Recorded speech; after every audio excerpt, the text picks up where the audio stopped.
Bismillahirrahmanirrahim. Assalamualaikum warahmatullahi wabarakatuh. Alhamdulillahi ala ihsani wa syukurulahu ala taufiqihi wa amtinani. Asyhadu an la ilaha illallah wahdahu la syarika la ta'dhiman li sya'ni. Wa asyhadu anna Muhammadan abduhu wa rasuluhu adda'i ila ridwanih. Allahumma salli wa sallim wa barik ala nabiyyina Muhammad wa ala alihi wa ashabihi wa ikhwanih. Apa kabar teman-teman kelas 9? Alhamdulillah pada hari ini kita kembali berjumpa walaupun melalui video melalui video pembelajaran yang Mr. Febri sampaikan. Mudah-mudahan tetap semangat dalam belajar dan tidak menyurutkan kita dalam menuntut ilmu. Karena sesungguhnya orang yang menuntut ilmu adalah tanda-tanda kebaikan, di mana Nabi Shallallahu Alaihi Wasallam bersabda, "May yuridillahu bi khairan yufaqihu fid din." Barang siapa yang dikehendaki oleh Allah kebaikan, maka Allah akan memahamkannya dalam perkara agama. Teman-teman sekalian, tentu kebaikan ini jangan sampai kita malas untuk mencarinya, jangan sampai kita malas untuk mencatatnya, dan jangan sampai kita malas untuk mentadaburinya. Nah, pada hari ini teman-teman sekalian, kelas 9 yang Mr. Febri banggakan, kita akan membahas tentang materi ketiga di Mapel Akidah, yaitu memahami takdir dengan benar dan manfaat beriman kepada takdir. Jadi, pada hari ini Mr. Febri menyampaikan 2 poin penting, yaitu memahami takdir dengan benar dan manfaat beriman kepada takdir. Setelah di 2 pertemuan pertama, baik melalui Google Meet ataupun melalui video, Mr. Febri telah menyampaikan yaitu tentang makna dari qada dan qadar, ya. Lalu kewajiban mengimani takdir. Yang kedua adalah tingkatan dalam memahami tingkatan dalam beriman kepada takdir. Di mana tingkatan beriman kepada takdir ada 4 tingkatan, yaitu yang pertama adalah al-ilmu, yang kedua adalah al-kitabah, yang ketiga adalah al-masyiyah, dan yang keempat adalah al-khalqu. 4 tingkatan itu yang harus kita imani dengan benar. Mudah-mudahan materi yang telah Mr. Febri sampaikan, teman-teman menyimak dan mencatat, dan mudah-mudahan faham apa yang disampaikan. Teman-teman sekalian, materi pada hari ini adalah memahami takdir dengan benar dan manfaat beriman kepada takdir. Jadi ada 2 pembahasan, insyaallah mungkin akan dibagi dalam 2 part video, ya. Video pertama, ya, pembahasan pertama yaitu memahami takdir dengan benar. Oke. Pembahasan pertama, ya, tadi memahami takdir dengan benar. Karena ada orang yang memahami takdir secara salah, ya. Dan kita sebagai orang yang beriman, ya, terkhusus orang Islam yang Allah cintai, ya, maka kita harus bersikap pertengahan. Jangan berlebihan, ya, jangan menyepelekan. Ada orang yang berlebihan dalam memahami takdir dan ada orang yang menyepelekan takdir. Ya. Berlebihan memahami takdir contohnya tadi salah dalam memahaminya. Misalkan, kan kata Mr. Febri, takdir itu sudah ditulis oleh Allah Subhanahu wa taala 50.000 tahun sebelum diciptakan langit dan bumi, ya. Iya, sudah ditulis, ya. Lah udahlah, kalau udah ditulis ngapain kita beribadah? Kelar kan? Udah ketahuan juga masuk surga atau masuk neraka. Nah, ini namanya orang yang keliru dalam memahami takdir. Nah, pada kali ini bisa akan membahas, ya, cara pandang kita terhadap takdir itu seperti apa yang benar, agar kita tidak keliru, tidak menjadikan takdir sebagai dalih, sebagai alasan untuk kita bermaksiat kepada Allah Subhanahu wa taala. Na'udzubillahi min dzalik. Poin pertama, jadi insyaallah dalam pembahasan pertama ini, dalam memahami takdir dengan benar, Mr. Febri akan bahas dalam 6 poin. Yang pertama adalah iman kepada takdir tidak bertentangan dengan keyakinan bahwa hamba memiliki kehendak dan kemampuan untuk melakukan sesuatu. Jadi kalau kita beriman kepada takdir, itu tidak bertentangan bahwa hamba itu juga punya kemampuan, punya keinginan, punya kehendak. Ya. Jadi jangan salah persepsi. Wah, udah ditakdirkan berarti hamba ini seperti boneka, nggak bisa apa-apa, ya. Boneka kan dibawa ke sini ayo, bawa ke sana juga ayo kan. Nah, tidak. Ya, tidak seperti itu, bahwa Allah menciptakan kehendak bagi manusia, bagi hambanya, ya. Nah, dengan kehendak itu manusia bisa memilih antara yang baik dan yang benar. Ya, sebagaimana Allah Subhanahu wa taala berfirman dalam surat An-Naba ayat 39 dan Al-Baqarah ayat 287. Nah, di dalam dua ayat ini Allah menjelaskan bahwa hamba pun punya kemampuan untuk memilih, yang memiliki kehendak, ya. Jadi jangan selalu menyalahkan takdir, ya, karena Allah menciptakan kehendak. Allah menciptakan kemampuan hamba untuk, ya, melakukan sesuatu, ya. Allah berfirman dalam surat An-Naba ayat 39, "Dzalikal yaumul haqq. Faman syaa'a attakhadha ila rabbih ma'aba." Itulah hari yang pas terjadi, yaitu hari kiamat. Maka barang siapa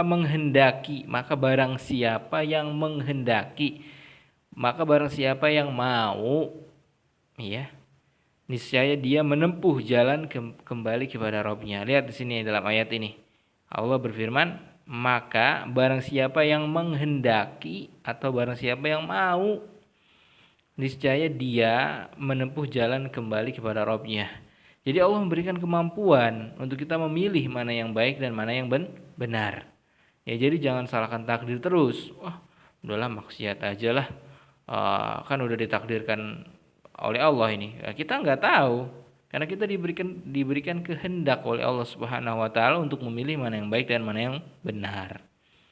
Mana yang baik ataupun mana yang buruk, ya. Tentu kita sudah dikasih kemampuan untuk itu. Oke, poin yang kedua yang bisa akan bahas, ya. Ya.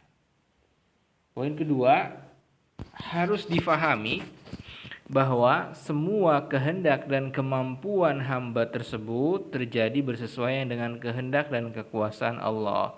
Jadi tadi, ya, bahwa hamba diberikan kehendak, ya, diberikan kemampuan untuk memilih. Tetapi pilihan hamba, kemampuan hamba itu, ya, bersesuaian dengan kehendak dan kekuasaan Allah. Ya, bersesuaian.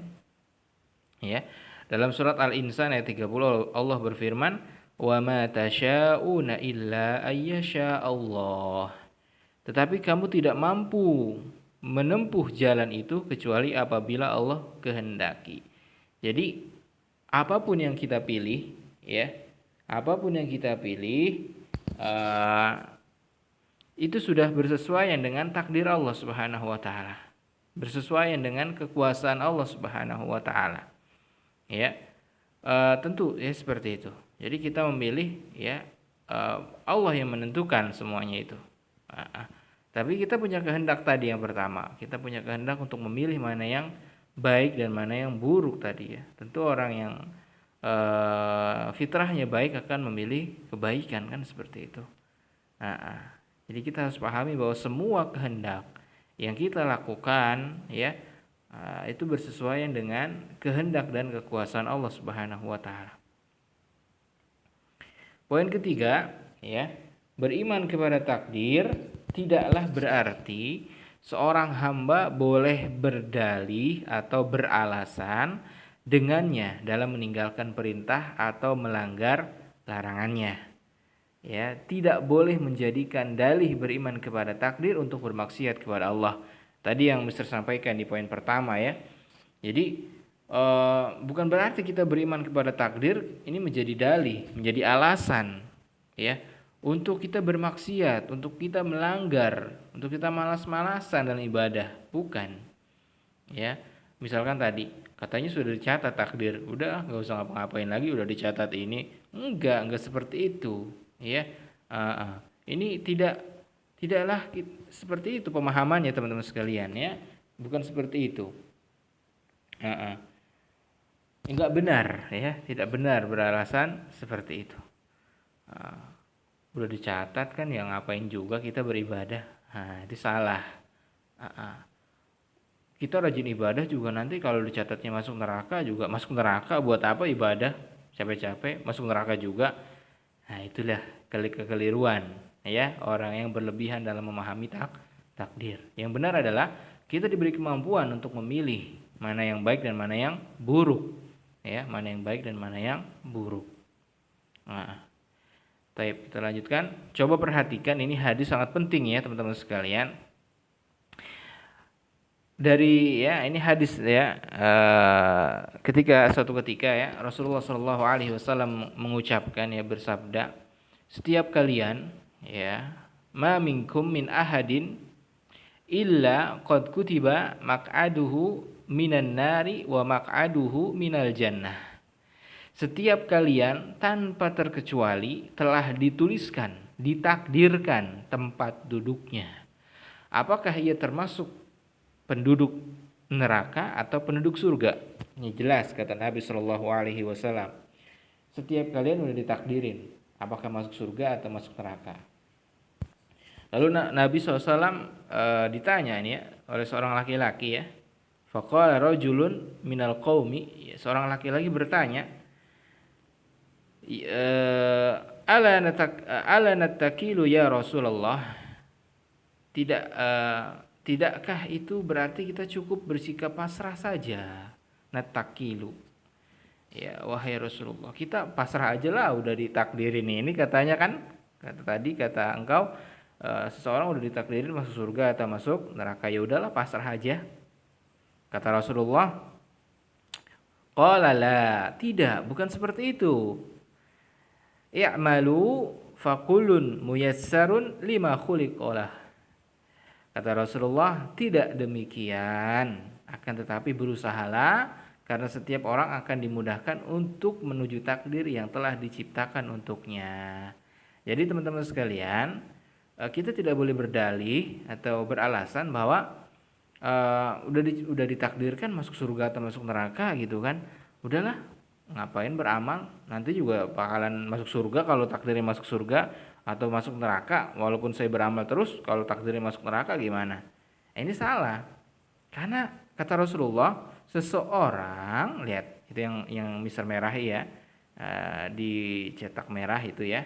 Tidak demikian, akan tetapi berusahalah. Ini kata Nabi, berusahalah, kerjakanlah amal kebaikan. Karena setiap orang akan dimudahkan untuk menuju takdir yang telah diciptakan untuknya. Kalau bahasa kitanya mudahnya gini, kerjalah, usaha.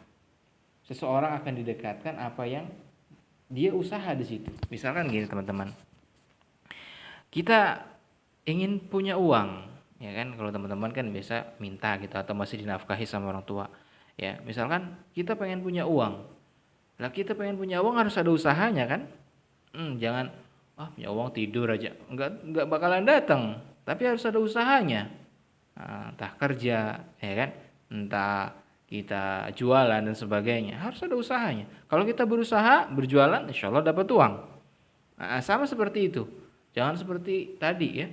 Ngapain juga kita beramal, udah ditentuin juga takdir kita, enggak. Ya, kita dimudahkan ya terhadap takdir kita itu. Kalau kita berusaha, kita berdoa kepada Allah, optimis, ya saya terus berusaha, beramal, berdoa, ingin masuk surga, insya Allah bakal masuk surga. Ya, inna wani abdi bi, aku seperti prasangka hambaku terhadapku, kata Allah. Ya kalau kita berprasangka, ya kayaknya saya bakal masuk neraka ini, ya udah, nggak usah beramal, kelar. Tapi tidak seperti itu pemahamannya. Kita disuruh optimis kata Rasulullah ini ya. Berusahalah. Nabi nggak ngajarin udah kamu santai-santai aja, kamu udah ditakdirin masuk surga, udah santai aja. Enggak. Nabi aja teman-teman sudah ditakdirkan masuk surga itu, ya kan? Tapi Nabi SAW bagaimana amalnya? Santai-santai? Enggak. Nabi terus berusaha, bahkan minta kepada Allah Subhanahu Wa Taala surga Firdaus, ya kan? Itu Nabi teman-teman. Apalagi kita yang nggak jelas. Ya jangan kita menganggap udahlah nggak jelas ini udah ditakdirin, buat apa saya beramal? Tidak seperti itu. Terus berusaha, optimis. Ini hadis yang harus kita pahami dengan baik dan benar. Tapi poin yang keempat, ya, kita harus meyakini bahwa Allah tidak pernah membebani hamba di luar kemampuan mereka. Ya, kita harus meyakini nih teman-teman sekalian bahwa Allah tidak membebani kita di luar kemampuan kita. Kata Allah, fattaqullaha mastata'tum. Bertakwalah kepada Allah, ya, sesuai dengan kemampuan atau kesanggupan kalian. Ya, Allah itu ya teman-teman sekalian, ya, Tuhan kita ini luar biasa, tahu bahwa kita ini lemah. Jadi kalau kita ingin masuk surganya Allah, maka kerjakan amalan surga sesuai kemampuan kita. Misalkan sholat 5 waktu yang mudah, ya, sholat 5 waktu dikerjakan, jangan malas-malasan, ya, karena kata Nabi tadi, berusahalah, kan. Kerjakan sholat 5 waktu, ya. Terus kata Nabi, sholat rawatib 12 rakaat, yaitu 4 rakaat sebelum zuhur, 2 rakaat setelah zuhur, ya, terus 2 rakaat setelah maghrib, 2 rakaat setelah isya, 2 rakaat sebelum subuh. Itu sholat sunnahnya kerjakan kalau pengen masuk surga. Sholat duhanya, sholat tahajudnya kerjakan. Terus optimis. Nah, Allah tidak membebani, ya, jangan berat-berat. Walaupun pengen masuk surga, enggak tidur-tidur, salah. Sholat terus, enggak seperti itu. Ya, istiqomah terus, menerus berusaha, beramal, beribadah kepada Allah Subhanahu wa taala. Poin kelima, takdir adalah rahasia Allah. Nah, ini yang sudah saya sampaikan, takdir adalah rahasia Allah yang baru diketahui, ya, seorang hamba setelah ia berbuat. Misalkan takdir kita ini kan kita nggak tahu yang akan terjadi. Yang sudah terjadi baru yang kita ketahui, kan. Yang belum terjadi nggak bakal kita ketahui itu. Sedangkan kehendak atau keinginan hamba, ya, itu sendiri muncul sebelum ia berbuat, ya. Jadi kehendak, ya, muncul, ya, sebelum ia berbuat. Kehendak. Misalkan kehendak, niat. Ya, sebelum berbuat kita udah berniat, kan? Udah punya kehendak. Misalkan saya mau makan. Ya, udah ada kehendak dalam diri kita itu. Sedangkan takdir belum tahu. Apakah saya jadi makan atau enggak? Enggak tahu kita, kan? Tapi kalau niat udah ada nih dalam hati. Jadi keliru. Nah, ini pemahamannya di sini yang bisa kasih tinta merah. Jadi keliru menjadikan takdir sebagai alasan untuk bermaksiat. Kenapa? Karena takdir itu sesuatu yang belum kita ketahui, ya. Sesuatu yang belum kita ketahui. Sedangkan kehendaknya udah ada tuh, kan. Saya pengen maksiat, nanti juga takdir saya maksiat. Enggak tahu kita, ya kan. Makanya keliru menjadikan alasan, ya, menjadikan kehendak sebagai alasan, karena takdirnya nggak tahu terjadi atau enggak, teman-teman sekalian. Ya, jadi jangan menjadikan takdir itu sebagai alasan untuk bermaksiat atau melanggar perintah Allah Subhanahu wa taala. Karena itu sesuatu yang kita belum ketahui, ya. Jadi jangan salahkan takdir itu, ya. Kenapa kamu nggak sholat? Emang udah takdirnya? Bukan. Takdir itu belum ketahuan. Kecuali kalau sudah terjadi, ya, itu baru takdir. Kenapa kamu nggak puasa Ramadan? Udah takdirnya saya, padahal belum puasa itu. Nah, sedangkan tadi manusia diberikan kemampuan untuk memilih, untuk memilah mana yang baik dan mana yang buruk. Nah, ini namanya orang yang nggak waras ini. Kenapa kamu nggak sekolah? Emang udah takdirnya begitu, padahal dia belum sekolah. Nah, ini keliru, ya, teman-teman sekalian. Jadi jangan menyalahkan takdir, dan kita tidak mengetahui takdir kita, ya. Baik, kita lanjutkan poin yang keenam, yang terakhir. Kita memiliki kemampuan untuk memilih mana yang baik dan mana yang buruk tadi. Jadi jangan, kenapa kamu nggak puasa? Emang udah takdirnya begitu? Enggak. Kita nggak bisa memilih takdir, ya, nggak bisa memilih takdir, ya. Takdir itu maksudnya sesuatu yang belum terjadi. Kenapa kamu besok nggak puasa? Yang udah takdirnya begitu. Kecuali kalau sudah terjadi, ya. Kecuali sudah terjadi, misalkan hari keduanya. Kenapa kamu nggak puasa? sakit, ya karena sakit takdirnya. Tapi kalau besoknya nggak tahu kan, harus dipilih. Oh, saya harus puasa nih. Kalau nggak puasa dosa ini, ya kan? Jika kamu memilih untuk tetap bermaksiat kepada Allah, maka sendirilah yang sengaja memilihnya. Kamu sendiri yang sengaja memilihnya, dan dengannya kamu harus menanggung balasan siksanya. Jadi kalau kita terus beralasan takdir ini, misalkan mau melakukan maksiat, ya ada maksiat di depan mata itu kan, lalu kita beralasan, oh ini takdir saya nih, saya maksiat. Nah itu keliru ya, karena takdir kita belum tahu itu, ya udahlah maksiat aja nih pokoknya. Nah, ini takdir saya nih maksiat, enggak, ya kita punya pilihan. Nih lihat di sini, kita punya pilihan. Wah ada maksiat di depan mata kita, alihkan, berusaha untuk meninggalkan itu. Nah, adapun nanti hasilnya bagaimana? Nah, itu baru takdir. Jangan ada maksiat depan mata, wah ini takdir saya ini maksiat. Enggak seperti itu ya teman-teman sekalian. Oke teman-teman sekalian, itu 6 poin yang Mr. Febri sampaikan untuk pembahasan pertama ya. Poin pentingnya adalah bahwa kita punya pilihan untuk memilih mana yang baik dan mana yang buruk. Dan takdir Allah itu sesuatu yang belum terjadi ya di hadapan kita, maksudnya kita terus berusaha untuk menggapai takdir baik itu, ya. Jangan beralasan dengan takdir. Terus berusaha untuk menjadi orang yang baik dan cita-cita kita untuk bisa masuk surganya Allah Subhanahu wa taala. Teman-teman sekalian, saksikan di part kedua yaitu tentang manfaat beriman kepada takdir. Kita tutup sementara dengan bacaan Alhamdulillahirabbil alamin. Silahkan saksikan video part kedua. Syukran jazakumullah khairan katsira.